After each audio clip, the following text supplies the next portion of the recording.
नमस्कार दोस्तों, आप सभी का हमारे और आपके इस प्यारे से learning program super classes YouTube channel पर स्वागत है। दोस्तों, आज हम लोग क्लास 12th का पहला chapter charge and coulombs law, आवेश तथा कूलाम के नियम पर आधारित बहुविकल्पी प्रश्न को हल करेंगे, जो कंपटीशन और बोर्ड एग्जाम के दृष्टिकोण से बेहद इंपॉर्टेंट होते हैं। तो चलिए बिना देर किए वीडियो को स्टार्ट करते हैं। देखिए दोस्तों, पहला प्रश्न जो दिया है, कांच की छड़ को रेशम से रगड़ने पर धनावेशित हो जाती है, इसका क्या अर्थ है। इसके लिए आपको एक छोटा सा कॉन्सेप्ट बताते हैं। जैसे मान लीजिए ये कोई वस्तु है, अगर इस वस्तु से कोई इलेक्ट्रॉन जो है निकलता है, तो इलेक्ट्रॉन निकलने से यह वस्तु क्या हो जाती है, धनावेशित हो जाती है। और दूसरी वस्तु कोई भी है जिस पर इलेक्ट्रॉन आ जाते हैं, तो इलेक्ट्रॉन आ जाने से वस्तु क्या हो जाती है बच्चों, ऋण आवेशित आ जाती है, ऋण आवेशित हो जाती है। ठीक है, ये दो कॉन्सेप्ट याद रखिएगा। किसी वस्तु से अगर इलेक्ट्रॉन निकलेगा वह वस्तु धनावेशित होगा, जिस पर जाएगा वह वस्तु क्या हो जाएगा, ऋण आवेशित। तो इसका कहने का तात्पर्य है कि अगर किसी कांच को रेशम से रगड़ा गया, इसका ये पक्का अर्थ हो गया कि उससे कुछ इलेक्ट्रॉन छड़ से निकलकर रेशम पर चले गए होंगे। अब इसका देखिए कई ऑप्शन है। कुछ अतिरिक्त प्रोटॉन रेशम के छड़ पर आ गए, ये प्रोटॉन तो कभी आते नहीं, इस पहला ऑप्शन बिल्कुल गलत है। कुछ अतिरिक्त इलेक्ट्रॉन रेशम से अतिरिक्त इलेक्ट्रॉन नहीं आएंगे, कुछ इलेक्ट्रॉन छड़ से बाहर निकलकर हवा में आ जाते हैं, ये भी नहीं, गलत है आंसर है। इसका जो राइट आंसर है ऑप्शन नंबर डी चला जाएगा। इसके लिए अभी भी मैंने कॉन्सेप्ट को समझाया। कोई अगर दिक्कत हो तो कमेंट बॉक्स में आप कमेंट कर सकते हैं, अपनी राय दे सकते हैं, मैं उसको और बेहतर तरीके से समझाने की पूरी कोशिश करूंगा। नेक्स्ट क्वेश्चन पर बढ़ते हैं। नेक्स्ट क्वेश्चन आपको दिख रहा होगा यहाँ पर, निम्न में से कौन सा आवेश संभव है। ये बहुत इंपॉर्टेंट क्वेश्चन है। इसमें चार ऑप्शन दिए, +3/2e और प्लस दिया है +3e और -3e और +2e। इसमें आपको बताना कौन संभव नहीं है। तो आपको एक टॉपिक है क्लास 12th में पढ़ाया जाता है, पहले चैप्टर में, आवेश का क्वांटीकरण। क्या पढ़ाया जाता है, क्वांटिजेशन अर्थात क्वांटीकरण। इस क्वांटीकरण को परमाणुकता भी कहा जाता है, परमाणुकता या क्वांटीकरण, परमाणुकता या क्वांटीकरण। उसमें हम क्या सीखते हैं आवेश के क्वांटीकरण में, कि जितनी भी ज्ञात वस्तुएं होती हैं, जितनी भी ज्ञात अस्थायी वस्तुएं होती हैं, उन पर जो आवेश होता है सदैव एक पूर्ण संख्या के रूप में होता है, कभी भिन्न के रूप में नहीं होता है। तो इसमें जो पहला ऑप्शन हो जाएगा, इसमें पहला ऑप्शन नंबर हो जाएगा, ऑप्शन नंबर है 3/2e। यह एक भिन्न के रूप का आपको आवेश मिल रहा है, इसलिए यह आवेश संभव नहीं है। जबकि ये भी आवेश आपका संभव है, ये भी संभव है, और ये भी आवेश किसी वस्तु पर संभव हो सकते हैं, जबकि किसी अस्थायी वस्तु पर इतना आवेश संभव नहीं है, अस्थायी वस्तुओं पर हो सकता है। ठीक है, इसी तरह पर हम लोग तीसरे क्वेश्चन पर चलते हैं। तीसरा क्वेश्चन देखिए कितना बढ़िया क्वेश्चन है। स्थिर वैद्युतिकी से संबंधित निम्न में से कौन सा कथन यथार्थ नहीं है। इसमें देखिए प्रश्न को ध्यानपूर्वक पढ़िएगा, यहाँ पर लिखा है नहीं है। ठीक है, इसमें दिया आवेश का क्वांटीकरण, आवेश क्वांटीकृत राशि है, ये बिल्कुल सही बात है। आवेश संरक्षित होता है, ये भी सही है। बल रेखा क्षेत्र की दिशा को प्रदर्शित करती है, ये भी सही है। घर्षण से इलेक्ट्रॉन उत्पादन होता है, ये गलत बात है। इसका मतलब हमारा राइट आंसर जो हो जाएगा वह ऑप्शन नंबर डी हो जाएगा, डी। ठीक है, स्थिर वैद्युतिकी में निम्न में से कौन सा कथन तो यथार्थ नहीं है, यानी कि सही नहीं है। घर्षण से इलेक्ट्रॉन उत्पादन नहीं होते हैं। इलेक्ट्रॉन क्या करते हैं, एक वस्तु से निकलकर दूसरी वस्तु पर बस चले जाते हैं। ठीक है, तो फ्रेंड्स मैं उम्मीद करता हूँ कि ये प्रश्न आपको बहुत बढ़िया से समझ में आया होगा। इसके बावजूद भी अगर कोई दिक्कत हो तो आप बताएंगे, हम इसकी क्लास प्रोवाइड आपको करेंगे। ठीक है, इसके बाद नंबर 4 पर आते हैं हम लोग। आवेशों की प्रकृति होती है। इसमें चार ऑप्शन है। एक दिया है योगात्मक, दूसरा दिया व्यवकलनात्मक, तीसरा दिया है वितरण, और चौथा दिया है क्रम विनिमय। ठीक है, तो इसका जो फ्रेंड्स राइट आंसर होगा ऑप्शन नंबर ए हो जाएगा, योगात्मक। आपने पढ़ा होगा कि बीजगणितीय योग के बराबर होता है, अर्थात आवेशों की प्रकृति योगात्मक होती है, अर्थात किसी भी निकाय का कुल आवेश उसमें उपस्थित समस्त आवेशों के बीजगणितीय योग के बराबर होता है। ठीक है, ये आप लोगों को क्लास 12th में पहला चैप्टर में एनालिसिस किया गया है। इसके बाद देखिए 5वां नंबर आता है। 5वां नंबर बढ़िया प्रश्न है कि निम्न बलों में से कौन सा बल दूरी के व्युत्क्रम वर्ग का नियम का पालन नहीं करता। हाँ फ्रेंड्स, जल्दी में आप लोग प्रश्न को पढ़कर गलती मत कीजिएगा। दिया नहीं करता है, इसमें देखिए पहला ऑप्शन है, अब पहला ऑप्शन का नाम है चुंबकीय बल, ये करता है। गुरुत्वीय बल का भी सूत्र आप पढ़े होंगे, F बराबर 1/G m1m2/r²। विद्युत वाले में भी पढ़ा होगा, F बराबर 1/4πε Q/r²। एक नाभिकीय बल एक ऐसा बल होता है एक नाभिकीय बल एक ऐसा बल होता है बच्चों जो क्या करता है, व्युत्क्रम वर्ग के नियम का पालन नहीं करता है। आइए समझ लेते हैं नाभिकीय बल क्या होता है।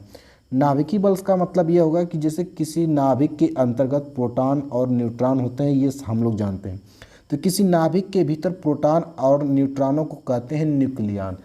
किसी नाभिक के भीतर न्यूक्लियनों अर्थात प्रोटॉन और न्यूट्रॉनों को आपस में बांधे रखने के लिए एक बल लगता है। इस बल को हम लोग क्या कहते हैं, नाभिकीय बल कहते हैं, न्यूक्लियर फोर्स कहते हैं। और इनमें कोई दूरी का व्युत्क्रम वर्ग का नियम का पालन वगैरह इस प्रकार की कोई बात नहीं होती है। ठीक है, उम्मीद है आप लोग समझ गए होंगे। अब आते हैं हम लोग छठवां प्रश्न पर। छठवां प्रश्न देखिए क्या है। छठवां प्रश्न आपके सामने हो गया, किसी स्थिर विद्युत प्रक्रिया में आवेश विनिमय की न्यूनतम मात्रा होती है, यानी कि किसी वस्तु पर आवेश जो होता है सबसे छोटा कितना हो सकता है।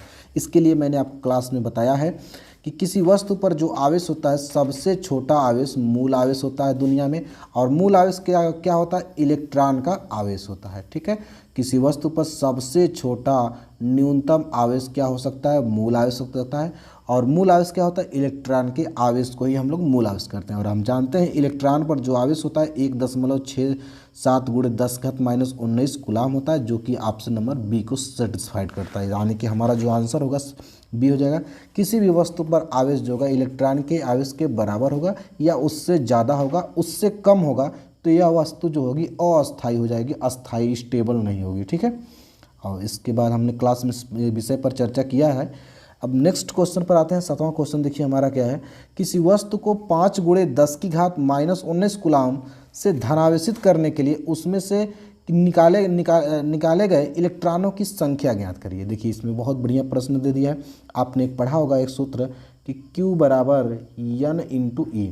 अच्छा, Q का मान दिया है देखिए कितना, 5 × 10⁻⁻19 कूलाम।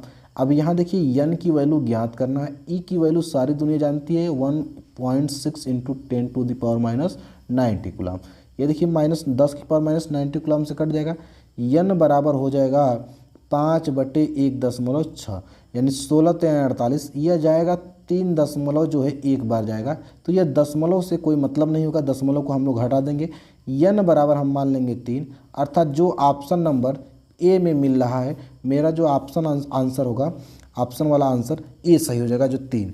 यानी किसी वस्तु से 5 × 10⁻⁻19 कूलाम से धनावेशित करने के लिए उस वस्तु से जो है 3 इलेक्ट्रॉन निकलने की संभावना होगी। या 3 इलेक्ट्रॉन निकलेंगे तो वो वस्तु क्या हो जाएगी, आपकी धनावेशित हो जाएगी। ठीक है, अगले क्वेश्चन पर आते हैं। अगला क्वेश्चन हमारा क्या है, स्क्रीन पर आपको दिख रहा होगा कि किसी आवेश Q में इलेक्ट्रॉनों की संख्या n होती है, तो निम्न में से ये जो समीकरण आपको 4 दिखाए गए हैं कौन सेटिस्फाइड करता है।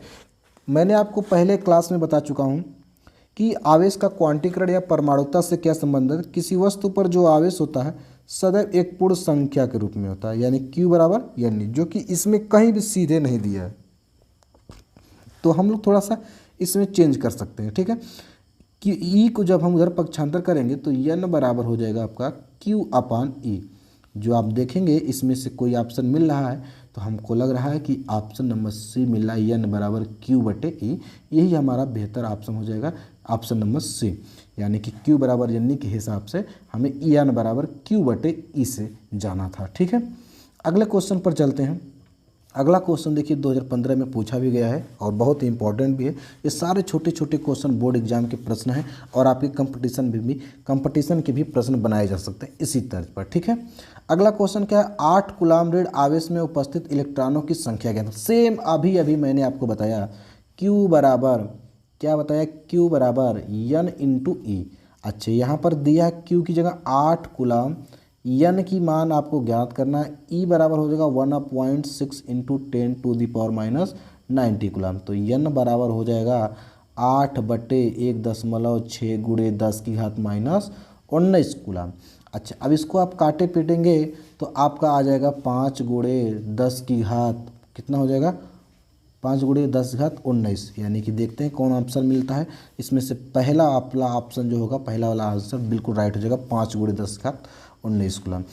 ठीक है, इलेक्ट्रॉनों की संख्या हो जाएगी। ठीक है, अगला क्वेश्चन आता है हमारा 10वां। जब घर्षण से किसी वस्तु को आवेशित किया जाता है तब उस वस्तु का भार या द्रव्यमान में क्या आती है। यानी कि सदैव बढ़ जाता है, सदैव घट जाता है, थोड़ा बढ़ जाता है घट, थोड़ा बढ़ या घट जाता है, एक जैसा बना रहता है। तो इसका आंसर जो होगा बिल्कुल सी वाला आंसर सही हो जाएगा, ऑप्शन नंबर सी जो थोड़ा बढ़ या घट जाता है। देखिए कारण ये होता है कि जैसे हम किसी वस्तु को हमने क्या किया, घर्षण से रगड़ा, जैसे ए और बी से हमने बी को क्या किया, पकड़ के आपस में रगड़ दिया। हमने मान लिया कि ए से इलेक्ट्रॉन जो है निकल भी सकते हैं, ए पर इलेक्ट्रॉन आ भी सकते हैं। इसका मतलब अगर इलेक्ट्रॉन निकलेगा तो इलेक्ट्रॉन अपने द्रव्यमान अर्थात 9.1 गुणे 10 की घात माइनस 31 किलोग्राम द्रव्यमान को लेकर जाएगा। अर्थात किसी वस्तु से इतना एक इलेक्ट्रॉन निकला तो उस पर जो है 9.1 गुणे 10 घात माइनस 31 किलोग्राम के द्रव्यमान में कमी आ जाएगी। और किसी वस्तु पर चले जाएंगे तो उस पर जो है 9.1 गुणे 10 घात माइनस 31 किलोग्राम द्रव्यमान में वृद्धि हो जाएगी। अर्थात जब दो वस्तुओं को घर्षण के द्वारा रगड़ा जाता है तो उसके द्रव्यमान में बढ़ भी सकता है, घट भी सकता है। ये निर्भर करता है इलेक्ट्रॉन घट रहे हैं या बढ़ रहे हैं। इसके बाद फ्रेंड्स हम आते हैं नेक्स्ट क्वेश्चन पर, 11वां क्वेश्चन, जो बहुत बढ़िया क्वेश्चन है, ये कंपटीशन में कई बार पूछा जा चुका है। इस क्वेश्चन पर आते हैं। देखिए पहला प्रश्न दिया है, एक चालक गोले पर -60 ई इलेक्ट्रॉन 60 ई आवेश हैं तथा दूसरे समान गोले पर +20 ई आवेश हैं। यदि दोनों गोलों को स्पर्श करा के अलग अलग कर दिया जाए तो प्रत्येक पर आवेश होगा। इसमें 4 ऑप्शन दिए गए हैं, इसके आधार पर हम लोग चलेंगे। तो इसके लिए मैंने कॉन्सेप्ट बताया है कि जब दो आवेशों को आप किसी तार से जोड़ देते हैं या आप दोनों गोलों को स्पर्श करा के अलग अलग रख देते हैं तो दोनों पर जो आवेश होता है, दोनों का पर जो आवेश हो रहा होता है, दोनों आवेशों के योग का आधा आधा रह जाता है। अच्छा, इस कॉन्सेप्ट का इस्तेमाल करने के लिए यहाँ पर मैं एक फार्मूला आपको बताया था कि इस पर जो आवेश होगा Q1 + Q2 अपान कितना हो जाएगा 2। इस हिसाब से -60E प्लस हो जाएगा आपका 20E इसके अपान में 2। ठीक है, इसका जब हम लोग करेंगे -60 में से 20 घटाएंगे तो ये हो जाएगा -40E अपान में 2। काटेंगे तो आ जाएगा आपका माइनस, इसके बाद 20E। अब देखते हैं -20E को किस ऑप्शन को सेटिस्फाइड करता है, तो ये आपका ऑप्शन नंबर बी में हो जाता है। तो हमारा जो राइट आंसर है बिल्कुल बी की ओर चला जाएगा। ठीक है, इस प्रकार से हमारा -20E जो होगा राइट आंसर होगा। ठीक है फ्रेंड्स, अगले क्वेश्चन पर चलते हैं। अगला क्वेश्चन देखते हैं क्या है। अगला क्वेश्चन हमारा है, 1 माइक्रोकूलम तथा +4 माइक्रोकूलम के दो आवेश एक दूसरे से कुछ दूरी पर वायु में स्थित हैं, उन पर लगने वाला बलों का अनुपात होगा। इसके लिए जब फ्रेंड्स मैंने क्लास में इस पर बहुत सारा डिटेल में चर्चा किया है कि जब दो वस्तुओं पर हमने क्या करते हैं, बल लगाते हैं। जैसे एक वस्तु ये है, एक वस्तु ये है, इस पर अगर Q1 आवेश है, इस पर आवेश कितना है Q2, तो इनके बीच में जो बल लगता है, दूरी अगर r हो तो इनके बीच में कूलाम के नियम से इन पर जो बल लगता है F बराबर 1/4 पाई एप्सिलॉन 0 Q1 × Q2 अपान आपका होता है r²। यानी कि बल के सूत्र में अकेला Q1 नहीं आता, अकेला Q2 नहीं आता, बल्कि Q1 × Q2 आता। अर्थात बल किसी एक का नहीं, बल साझे का है। इसका मतलब जितने बल से Q1 Q2 को आकर्षित या प्रतिकर्षित करेगा, उतने ही बल से Q2 Q1 को आकर्षित या प्रतिकर्षित करेगा। अर्थात मैं कह सकता हूँ दोनों पर लगने वाले बलों का अनुपात जो होगा 1:1 होगा। ठीक है, दोनों पर लगने वाले बलों का अनुपात 1:1 होगा। ठीक है, इसका कोई मतलब ऑप्शन नहीं दिया था तो मैंने आपको उसी तरह बता दिया। ठीक है, अगले क्वेश्चन पर चलते हैं फ्रेंड्स। अगला क्वेश्चन देखिए क्या, थोड़ा सा लगाने वाला हमारा प्रश्न है। एक निश्चित दूरी r पर स्थित दो समरूप धातु के गोलों पर आवेश +4Q तथा -2Q है।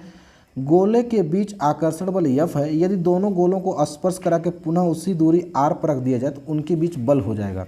इसका जो आंसर होगा मैं आप पहले बता देता हूँ, इसका आंसर नंबर डी हो जाएगा, F जो है 8 हो जाएगा।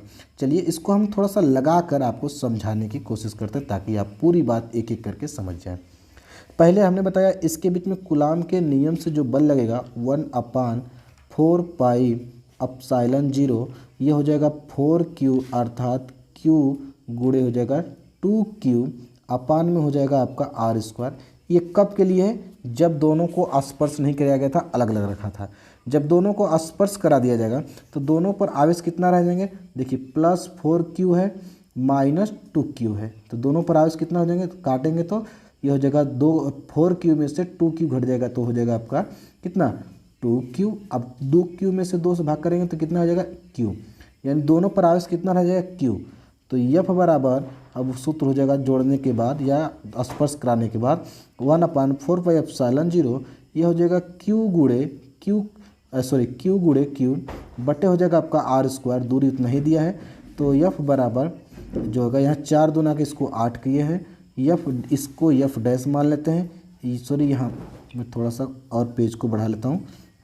हमने क्या देखा था कि यफ का जो मान आया था 1/4πε0 यह 8 क्यूब मतलब 8 क्यू स्क्वायर बट्टे कितना आया था आर स्क्वायर आया था। ठीक है, ये आया था यफ का मान। अब यफ डैश का मान कितना आया है 1/4πε0 आया था हमारा क्यू स्क्वायर बट्टे आर स्क्वायर। यानी कि मैं अगर इसने की देखूं, यानी कि इसकी जगह पर मैं अगर बात करूं, ये देखिए केवल 8 है, अगर 8 को इधर पक्षांतर कर दिया जाए तो यह मिलेगा यफ बटे 8 और यहाँ पर बचेगा 1/4πε0 क्यू स्क्वायर बटे आर स्क्वायर और इसकी जगह पर हम लिख सकते हैं यफ डैश, यानी यफ डैश बराबर हो जाएगा यफ अपान कितना 8। आप वैसे भी अपने कई मेथड के जरिए इसको लगा सकते हैं, इससे राइट आंसर आपका हो जाएगा डी, बिल्कुल सही जवाब हो जाएगा। ठीक है, अब इसके बाद हम लोग 14वां क्वेश्चन चलते हैं, पढ़ते हैं।